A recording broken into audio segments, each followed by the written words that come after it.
Herut Israel, I think, is an excellent program that is affording opportunities for the Jewish community that has been on the peripheral for a long time.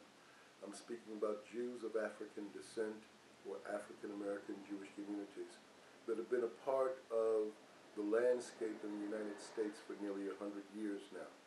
And I think that they're reaching out to our community is very important. One, it says, we know that you are here. We know that you are our brothers and our sisters.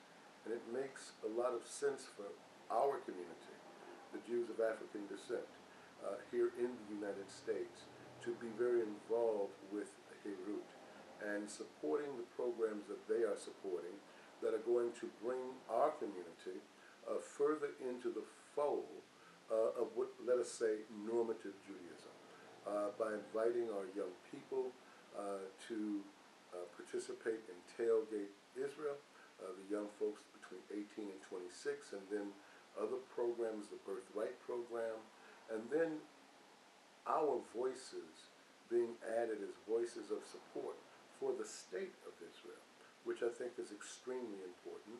I think that the state of Israel has been mislabeled in many quarters as an apartheid state, which is absolutely wrong. They have been labeled as a racist state, as occurred at the Durban conference in Durban, South Africa many years ago, which I believe is absolutely wrong. I think that if you've never been to Israel, then you really don't see the actual equality of the citizenship and the makeup of Israeli citizenship. The Israeli community brought in our brothers and sisters in mass from Ethiopia, the Beit Israel. Today they number in the state of Israel well over 100,000. We have had Beit Israel members of the Knesset.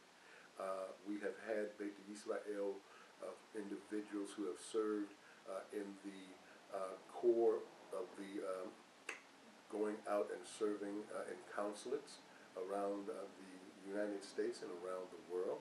And I think that there has been an enormous outreach by the Israeli government to Beit Israel and other Jews of color to include them within this broader structure.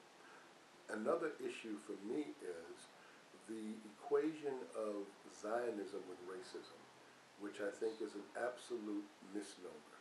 To be a Zionist, Zionism is an ideal.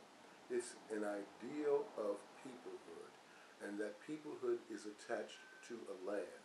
It does not say to put anyone else off of their land, but it does say that we as Zionists are seeking our land. Zionism is not racism. Zionism is an ideal of peoplehood for the people of Israel. This week, we have just celebrated the Pesach, Passover, and we are now in the days of unleavened bread. So we call it the Feast of Freedom.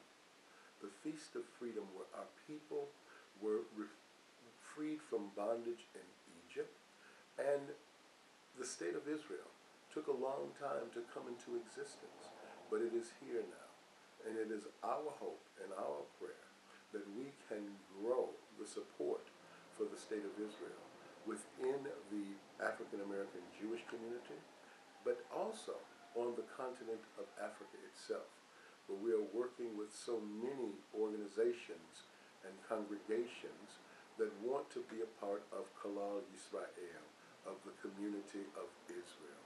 So we're working in South Africa, we're working in Cameroon, we're working in Nigeria, we're working in Ghana, we're working in Kenya, we're working in Uganda, and yet there still are people in Ethiopia that we are working with. And yet we also have folks that are a part of the House of Israel that are very interested in other parts of East Africa. So for me, Zionism includes all of these people who see the ideals of what Israel stands for. And Israel stands for Kol Yisrael Harabim Ze Bazeh, that all Israel is responsible for each other. And we we are responsible for each other, not because of our ethnicity, but because of the faith that we share. The faith that we share is going to come up in another 46 days when we receive the Torah. We celebrate it at the time of Shavuot. Without Shavuot, Passover, Pesach, has no significance, because to be free without order, then you have anarchy. But what we have with Shavuot, the giving of the Torah, we're told in the Torah that every man, woman, and child that left out of Mitzrayim, out of Egypt, and Mitzrayim means that narrow place. All of those people that came out of that narrow place, the Torah tells us in two instances that there was an Erev Rav, a mixed multitude. And some of the rabbis would say that there were over 1 million people of this Erev Rav, of this mixed multitude that came out with Bnei Yisrael, with the children of Israel. And I would venture to say that they looked like every other people in the world. And so that Judaism is not about race. Zionism is not about race. They are about ideals, the ideals of peoplehood. And what connects us as a people is our experience at Sinai with the giving of what we call the Ten Commandments, or the words of the Eternal, the words of Hashem. So that's why we very much support the work of Herut here in America, and we also support the work of the World Zionist Organization. We think that it is imperative that our voices are heard, and that there is a seat or seats at the table for Jews of African descent in the Western Hemisphere, as well as on the continent of Africa. And oh yes, we also have communities in New Zealand and in Australia. And so, again, for me, Kol Yisrael Harabim Ze Bazeh, all Jews are responsible for each other, includes our brothers and sisters from the furthest most points of Europe, going to Spain, going to Portugal, going to South America, amongst the B'nai Anusim. We are all a part of the house of Yisrael.